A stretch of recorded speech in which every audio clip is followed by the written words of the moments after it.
So here we have the Ford Kuga ST line automatic on a 67 plate. I'm going to start off by showing you around the outside of the car, and then we'll hop in and run through some controls on the inside. But from the outside you can see that it's a 5-door car with alloy wheels and tinted windows. Let's start off inside the boot and then work our way around the rest of the car from there. Okay, so as we approach the back of the car, you'll see we've got twin exhaust pipes and reversing sensors. This car's also got a reversing camera, which I'll show you when we're inside the car.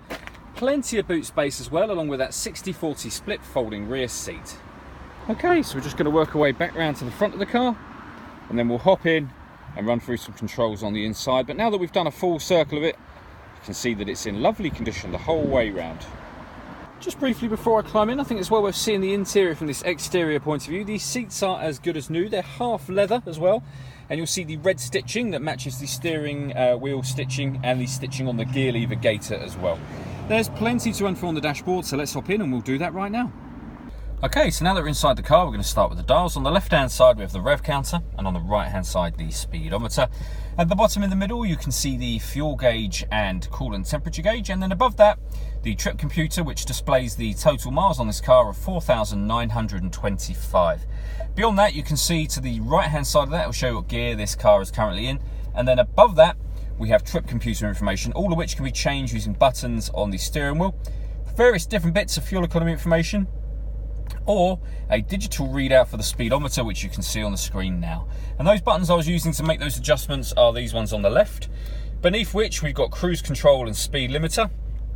And over on the right hand side, we've got stereo controls as well as voice activation for the phone in the middle there. So hit that button, ask it to dial anyone in your contacts list, and it can do that for you without you having to take your phone from your bag or pocket. That is, of course, once you've paired up your phone, and that is done on the touch screen over in the center here by hitting connect to phone and then pair phone. Search for your vehicle on your device and select it once it is found. And then following those instructions. If we go back to the home screen, you can see this car's got satellite navigation. There's a full video showing this working on our website.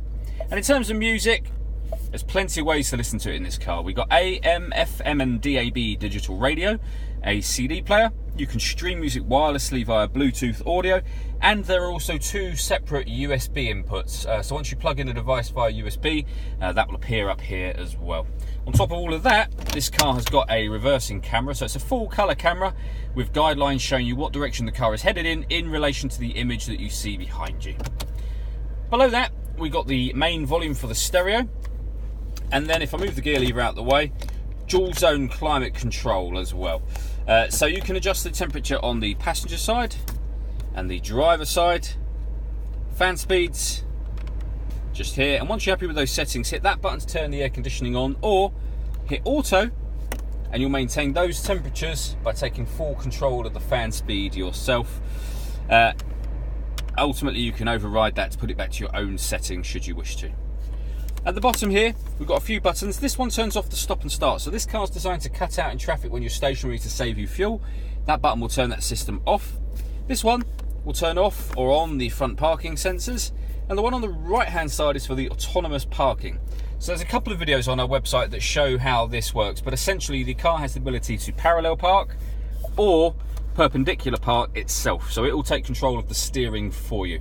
As I say, there's a full video on that that's well worth checking out. We then have the fully automatic gearbox, 12-volt charging socket and electronic handbrake, and then inside the central armrest, a second 12-volt charging socket and the two USB inputs that I mentioned previously. All that leaves me to say is thank you for taking the time to watch this video. If you'd like to come and see the car in person and have a test drive, please feel free to call any of our MJA sites. We'd love to hear from you soon.